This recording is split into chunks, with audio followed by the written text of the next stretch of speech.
हाय दोस्तों, नमस्ते। कैसे हैं आप लोग। और 2 दिन मैंने अपना कोई वीडियो नहीं डाला क्योंकि मेरे घर में गेस्ट आए हुए थे, इसी वजह से मैंने वीडियो नहीं डाला है।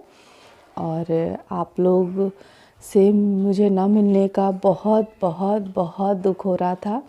ऐसा लगता है जैसे हमें वो होता है ना, अपने घर मम्मी के यहाँ जाने की जो खुशी होती है, बस आप लोग से मिलने वाली खुशी वही वाली खुशी होती है मेरे लिए। मैं बहुत बहुत आप लोगों से अटैच हूँ और आप लोग का बहुत बहुत बहुत धन्यवाद करना चाहती हूँ। बस मैं आज कुछ अपने विचार और अपने मन के अंदर चल रहा था, तो मैं वही आज आप लोग को बताना लगा कि जल्दी से बताए कि मतलब कहते हैं ना, कुछ दुख बांट लीजिए तो बोझ हल्का होता है। बस वही चीज़ है। मैं इतना बोलूँगी आप सबसे, हमें भगवान ने अनमोल गिफ्ट दिया है, वो है इंसान का जीवन। और हमें वो चीज़ मिला है, ऊपर से दूसरा अनमोल गिफ्ट और दिया है कि हमारी आँख, नाक, कान, हाथ, पैर सब कुछ सही सलामत है। उसके होने के बाद भी कुछ लोग ऐसे बोलते हैं कि मेरे पास कुछ भी नहीं है। ये नहीं, ऐसा नहीं बोलना चाहिए, बहुत तकलीफ़ होती है। और आप लोगों को हमारा जो ये इंसानी जीवन मिला है, इंसान का, मनुष्य का जो जीवन ईश्वर ने दिया है, उसका उद्देश्य सिर्फ एकमात्र ये है कि हम अच्छा काम करें, हम गलत काम नहीं करें। कोई भी गलत चीज़ को सपोर्ट ना करें, कोई भी गलत काम को ना करें, करने से बचें। और जो अच्छे लोग हैं उनका सपोर्ट करें, जो अच्छा कार्य है वो करें। जैसे अभी इस समय में ले लीजिए कि कोई भी इंसान राह चलता हो या वैसा हो, कोई जानवर को भी देख के लोग ऐसा अनदेखा कर देते हैं जैसे कि उसमें जीव नहीं है, उसमें जान नहीं है। बहुत तकलीफ़ होती है देख के। और कुछ लोगों की तो बात ही मत करिए, जो अपने माता पिता को ही नहीं समझते हैं। ऐसा बोझ लगने लगता, ऐसे उनके साथ बोलते हैं। अरे बुढ़ापा ऐसा चीज़ है ना, बुढ़ापा एकदम बचपन की तरह होता है। जैसे बच्चे की परवरिश हम लोग करते हैं ना, बड़ा करते हैं। हमारे मम्मी पापा ने हम लोग को बड़ा किया, हम लोगों ने भी अपने बच्चों को बड़ा किया। मेरी बेटी 15 साल की हो जाएगी अब, और बेटा 14 साल का हो जाएगा। तो हम लोगों ने भी तो अपने बच्चों को बड़ा किया है ना। तो उससे जैसे बच्चों को बड़ा किया है हमने, एक एक चीज़ का ध्यान रखा है, बस बुढ़ापा वही चीज़ होती है, एक एक चीज़ का ध्यान रखना पड़ता है। बहुत से लोगों से मैंने ये भी देखा है और सुना है, आंखों से भी देखा है, अरे बुढ़िया तो ये खाती है, बुढ़ा तो वो खाता है, बुढ़ापे में भी इनका लीवर इतना अच्छा है। ये सब नहीं बोलना चाहिए। भगवान ने हम किसी की बेटी हैं, हमारे आगे बच्चे हैं, उनके आगे बच्चे होंगे, तो ये क्यों बनाया? और कि इसीलिए बनाया ना कि अभी तो हमारे साथ हो रहा है, कल तुम ध्यान रखना तुम्हारे साथ भी यही दिन आने वाला है। तो हम जैसा करेंगे वैसा ही हमें मिलेगा जोड़ के ना। बहुत तकलीफ़ होती है कि लोगों की सोच कहाँ जा रही है। मतलब इतना सब कुछ हो, वो माँ बाप हमारे लिए क्या नहीं करते। और एक समय ऐसा आता है कि जब हम ही लोग उनको रखने के लिए तैयार नहीं होते, या 2 लोग होते हैं तो उसमें बांटने की बातें आ जाती हैं कि आधा आप रखिए, आधा हम रखें। बहुत गंदी बात है ये। एक माँ बाप मिल के 10 बच्चों की परवरिश कर सकते हैं, लेकिन एक बच्चा मिल के माँ बाप की परवरिश नहीं कर सकता। बहुत शर्म आती है कि ऐसी सोच रखने वालों से, ऐसा सोचने वालों से। हमारे आगे भी वही दिन है, हम क्यों ये बात भूल जाते हैं? नहीं भूलना चाहिए हमें ये कभी भी कि हमारे आगे भी बच्चे हैं, हमारे आगे भी वही समय आ रहा है। इसीलिए मैं बोलूँगी आप सबसे कि भगवान कहाँ है? भगवान उन्हीं के अंदर है। अगर हम लोग पूरी सच्ची भावना के साथ, सच्ची सेवा भाव के साथ उन्हीं की सेवा करें ना, तो हमें वही 100 गुना वाला फल प्राप्त होगा। जो हम तीर्थ करने के नाम पे बोलते हैं ना, ये तीर्थ करो, वो तीर्थ करो तो फल मिलता है या पाप से मुक्ति मिल जाएगी, ऐसा नहीं है। आप माता पिता की सेवा करो, उनकी, मैं तो कहूँगी दुनिया में जितने भी बुज़ुर्ग हैं, अगर कोई भी आपको इस तरह का लगता है, अगर एक इंसान अगर ऐसी सोच बना लेना, तो सोचिए कि उनसे जुड़े जितने लोग होंगे, कुछ ना कुछ तो आएगा ही, कुछ ना कुछ फ़र्क ज़रूर आएगा। लेकिन नहीं, वही चीज़ होता है कि सबको तो लगता है अरे छोड़ो, लास्ट में वही एंड क्या आता है, माँ बाप हम भी बड़ा किए हैं, अभी हम लोग को नहीं पता, बच्चे बड़े होंगे, पढ़ेंगे लिखेंगे, कहाँ सिलेक्शन होगा इनका, इनकी इच्छा कहाँ रहने को करेगी। तो हम भी जहाँ रहते हैं, हमको भी उस घर से उतना ही प्यार है, क्योंकि हम शादी करके आए, हमारा पूरा जीवन उस घर में बीता, तो उससे हमें लगाव है, तो हम भी उनके साथ जाने से मना करेंगे। तो वैसे ही वो लोगों के साथ भी होता है ना, जो हमारे सास ससुर हैं, जो हमारे माता पिता हैं, तो सबको वही आशियाना अच्छा लगता है जहाँ वो आए रहते हैं, एक सपना लेके, एक सपने के साथ, एक तिनके के साथ अपना घर बनाते हैं, अपने परिवार को लेके चलते हैं, और उसके बाद भी 1 मिनट नहीं लगता। जबकि हम में से ही कुछ लोग, हम जैसे ही लोग एक मिनट में इतना बड़ा डिसीजन ले लेते हैं कि आप लोग को रहना है तो रहिए, नहीं तो हम लोग तो वहीं रहेंगे जहाँ सेट हुए।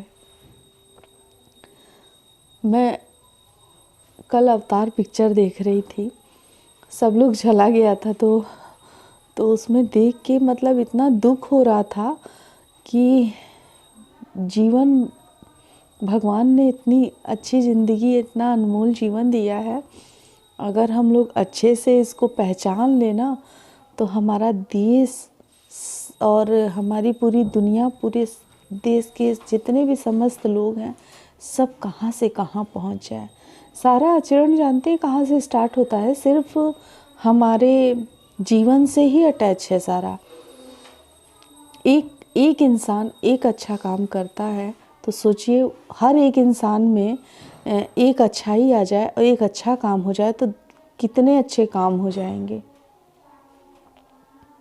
इसीलिए कुछ लोग अभी राजनीतिक मुद्दों पे भी इतना बुरी तरह कमेंट कर रहे हैं, एक दूसरे को से बोल रहे मत बोलिए भाई, जो जैसा रहेगा, जो जैसे कर्म करेगा, उसके आगे वैसा ही फल मिलेगा उसको। ये आप लोग क्यों भूल जाते हैं? सब इसी देश में रहते हैं, हमारे ही देश के सब लोग हैं, और जब आप लोग ऐसे करेंगे तो अदर पाकिस्तान से और मतलब हम लोग कैसे लड़ाई जीत लेंगे, जब हमारे देश में ही एकता नहीं रहेगी।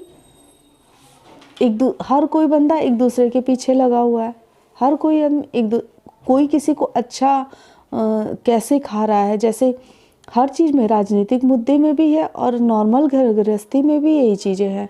अगर हम लोग अच्छे से अपना घर परिवार चला रहे हैं ना, तो दूसरे को देख के सबसे पहली चिड़न यही होती है कि कैसे इसका अच्छे से चल रहा है। वो अपने दुख से दुखी नहीं है, वो दूसरे के सुख से ज़्यादा दुखी है। कितनी गंदी सोच रहती है ऐसे। अरे ठीक है, आप लोग अपनी जगह हो, हम अपनी जगह हैं, सबकी जगह अपनी अपनी है। कुछ भाई अच्छे काम हैं, उन्हें तो कर लीजिए, उन्हें कर लीजिए, बोलना, करना, सुनना। मुझे भी शायद आप लोग यही सुन के बोलेंगे कि लेक्चर देना बहुत आसान है, खुद कितना करती होगी। लेकिन ऐसा नहीं है, मैं हमेशा यही बोलती हूँ कि, और करती भी हूँ। मेरे भी मम्मी पापा हैं, मेरे सास ससुर नहीं हैं, लेकिन अभी मेरी चाची सास की भी डेथ हो गई है, और इनकी बुआ हैं, बुआ सास है मेरी, बहुत मैं मानती हूँ, मैं बहुत इज्जत करती हूँ। यहाँ से दूर रहती हैं, आधा 1 घंटा लग जाता है मुझे जाने में उनके यहाँ, लेकिन फिर भी मैं अपनी गृहस्थी में से टाइम निकाल के मेरा जितना भी फ़र्ज होगा मैं उनके लिए करूँगी, क्योंकि वो मेरी माँ के समान है। और इस देश में जितने भी बुज़ुर्ग हैं, जितने भी माता पिता हैं, वो सब माँ बाप की जगह लेते हैं, और सबकी इज्जत करनी चाहिए। सबकी, हम एक दूसरे की इज्जत कर रहे हैं ना, इंसान की नज़र में इंसान को अच्छा नहीं बनना है। आप अपने कर्म करिए ना, तो भगवान के रजिस्टर में खुद ही नोट हो जाएगा कि हमने क्या किया, क्या वहाँ पे रोज़ नोट होता है। जैसे स्कूल जाते हैं अटेंडेंस लगता है ना, हमारी रोज़ हाजिरी लगती है उनके यहाँ, कि हमने आज क्या किया, कल क्या किया, अच्छा किया, बुरा किया, उनके पास सारा लिस्ट है। प्लीज़ मैं आप सबसे यही गुजारिश करूँगी, प्लीज़ प्लीज़ प्लीज़ माता पिता की देखभाल कीजिए, अच्छे से सेवा करिए, एकदम वही फीलिंग लाके अपने अंदर करिए ना जैसे कि उन्होंने हमें पाला था, अब हम उनको पालेंगे, वैसे ही चलाएंगे, वैसे ही मालिश करेंगे, वैसे ही प्यार से रखेंगे। जैसे माँ बचपन में चलता है ना बच्चा, तो थोड़ा सा गिरता है तो पहले कुछ भी करती है दौड़ के जाएगी उसको उठाने के लिए। तो वही सारी चीज़ें हैं। माँ तो माँ होती है। और हमारे यहाँ तो क्या बोलूँ मैं, माँ और बाप दोनों चीज़ ऐसे हैं, माता पिता की जगह दुनिया में कोई नहीं ले सकता, कोई भी। अभी मेरी सासू माँ नहीं है, लेकिन मेरे हस्बैंड कभी बात करते हैं मम्मी के बारे में ना, तो आज भी उनके पापा के लिए नहीं देखा है मैंने, लेकिन मम्मी के लिए मैं हमेशा देखती हूँ। उनकी आँख में मतलब आंसू भी रहता है, और एक जो कहते हैं ना दिल से प्यार, वो वाली चीज़ है। बोलते मेरी मम्मी बहुत अच्छी थी। और वाकई में मेरी सास बहुत अच्छी थी। मोहल्ले में सब लोग बहुत तारीफ़ करता है, बहुत अच्छी थी। सबको पूजा पाठ में तो बहुत ज़्यादा थी, और बहुत अच्छी थी। सेवा, मेरी दादी सास को सांड ने मार दिया था, तो वो गिर गई थी, कमर टूट गई थी, कमर की हड्डी, तो एकदम खटिया पे ही रहती थी वो। तो उनकी सारी देखभाल करना, उनकी सेवा करना मेरी मम्मी ने ही किया था पूरा। तो बस वही चीज़ है। अभी मैं भी अपनी तारीफ़ नहीं करनी चाहिए अपने मुंह से, बस उन्हीं से आशीर्वाद लेती हूँ कि मम्मी मुझे अच्छा सद्बुद्धि दीजिएगा। और भगवान से भी मैं यही प्रार्थना करती हूँ, हे प्रभु मुझे सद्बुद्धि दीजिएगा, मेरे बच्चों को सद्बुद्धि दीजिएगा। क्योंकि पैसा तो हर कोई कमाता है, इज्जत कोई कोई कमाता है। और पैसा तो आनी जानी है, आज आया है कल नहीं है, और जितना रहेगा उतना ही ख़त्म होगा। और इच्छाएं कभी किसी की ख़त्म नहीं होती है, इच्छाएं और बढ़ती जाती है। आज ये करे कल वो करे, आज यहाँ जाए कल वहाँ जाए। तो इसी का नाम शायद ज़िंदगी है। लेकिन अपने को उतने में ही रहना है जितने में कि भगवान ने हमें दिया है, और अपने बुद्धि को वहीं पे समेट के रखना है, अच्छे चीज़ों में लगाना है, और बड़ों की सेवा करनी है, और अच्छे लोगों का साथ देना है। जो अच्छे हैं उनका फुल सपोर्ट करना है। बस वही हमारी अच्छाई है, और उसी को पहचानना है। हर इंसान पहचान ले तो बहुत अच्छी बात होगी। और मैं कल फिर मिलूँगी आप लोगों के साथ, अपने विचार को रखते हुए, अपनी आवाज़ को रखते हुए। और आप लोगों को सुनना है, क्योंकि आप लोग मेरे फ्रेंड हैं, दोस्त हैं, भाई बहन हैं, मेरे मम्मी पापा है। और कल फिर मिलते हैं नए वीडियो के साथ। नमस्ते। कैसा लगा कमेंट सब्सक्राइब ज़रूर करिएगा प्लीज़। आपके सपोर्ट की, आपके प्यार की मुझे बहुत ज़रूरत है। फिर मिलते हैं कल। नमस्कार।